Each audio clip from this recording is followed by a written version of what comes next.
ஹைவேல போகும்போது ஐஸ்கிரீம் பார்லர்ல நிக்கலாம், ஒரு குல்ஃபி வாங்கி செல்ஃபி போட்டுக்கலாம்.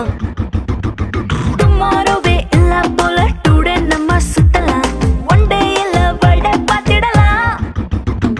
மிட் நைட் ஆனா கூட நம்ம ஹெட்லைட்டோட போலாம், அடி ஹெல்மெட் ரெண்டு மாட்டி போது ஹெட் பைட்டோட போலாம். சீட்டு மேல சாஞ்சுக்கிட்டு சின்ன சின்ன ஆசை தீர்த்துக்கலாம். Come on baby, let's go on the